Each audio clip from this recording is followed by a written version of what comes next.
वासिष्ठाय नमो नमः। अविकाराय शुद्धाय नित्याय परमात्मने सदैकरूपरूपाय विष्णवे सर्वजिष्णवे यस्य स्मरणमात्रेण जन्म संसारबन्धनात् विमुच्यते नमस्तस्मै विष्णवे प्रभविष्णवे। ॐ नमो विष्णवे प्रभविष्णवे। श्रीवैशम्पायन उवाच श्रुत्वा धर्मानशेषेण पावनानि च सर्वशः युधिष्ठिरः शान्तनवं पुनरेवाभ्यभाषत।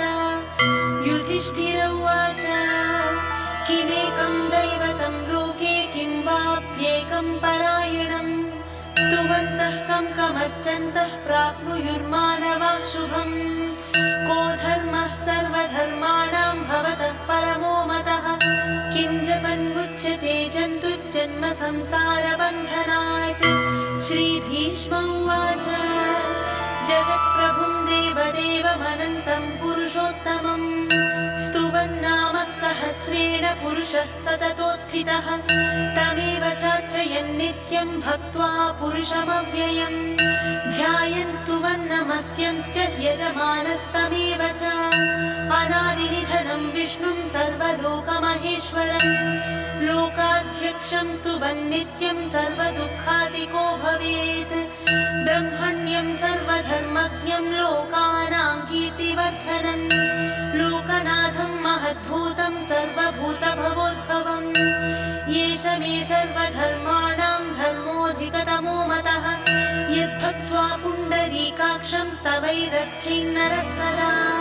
परमं यो महत्तेजः परमं यो महत्तपः परमं यो महद्ब्रह्म परमं यः परायणम् पवित्राणां पवित्रं यो मङ्गलानां च मङ्गलम् दैवतं देवतानां च भूतानां यो व्ययः पिता यतः सर्वाणि भूतानि भवन्त्यादियुगागमे यस्मिंश्च प्रलयं यान्ति पुनरेव युगाक्षये तस्य लोकप्रधानस्य जगन्नाथस्य भूपते विष्णोर्नाम सहस्रं मे शृणु पापभयापहम् यानि नामानि गौणानि विख्यातानि महात्मनः ऋषिभिः परिगीतानि तानि वक्ष्यामि भूतये।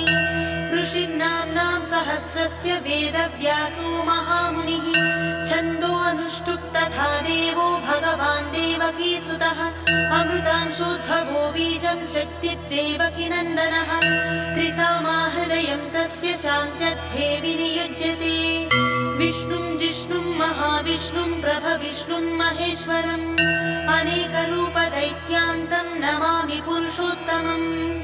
अस्य श्रीविष्णोर्दिव्यसहस्रनामस्तोत्रमहामन्त्रस्य श्रीवेदव्यासो भगवान् ऋषिः अनुष्टुप् छन्दः श्रीमहाविष्णुः परमात्मा श्रीमन्नारायणो देवता अमृता। జై శ్రీమన్నారాయణ.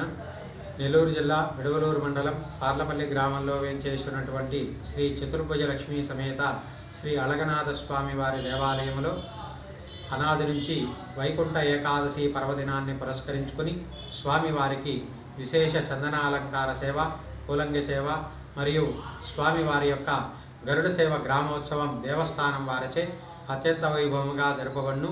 విశేషముగా ఈ యొక్క ధనుర్మాసములో ఈ యొక్క గోదాదేవికి సంబంధించినటువంటి తిరుప్పావై అనేటటువంటి ద్రవిడ ప్రబంధ పారాయణం, ఈ యొక్క పారాయణం 30 పాసురాలతో కూడి ఉంటుంది. ఈ 30 పాసురాలు 30 రోజులు ఈ యొక్క ధనుర్మాసం నెల రోజులు కూడా స్వామివారిని ఈ యొక్క పాసురాలను అనుసంధానం చేసి స్వామివారిని సేవించినటువంటి దాని ద్వారా శ్రీమన్నారాయణ యొక్క అనుగ్రహం కలిగి పరిపూర్ణమైనటువంటి ఆశీస్సులు కలిగి సమస్త కోరికలు నెరవేరుతాయి అని చెప్పనని వేదశాస్త్ర వచనం. అందువల్ల ఈ యొక్క ధనుర్మాసములో ప్రతి ఒక్కరూ కూడా విశేషంగా శ్రీ లక్ష్మీనారాయణులను ఆరాధన చేసి సేవించి కైంకర్యంలో పాల్గొని స్వామివారి తీర్థప్రసాదమును స్వీకరించి శ్రీమన్నారాయణ యొక్క పరిపూర్ణమైనటువంటి అనుగ్రహ ఆశీస్సులను కలగాలని చెప్పనని సమస్త శుభాలను పొందాలని చెప్పనని మనవి చేస్తున్నాము.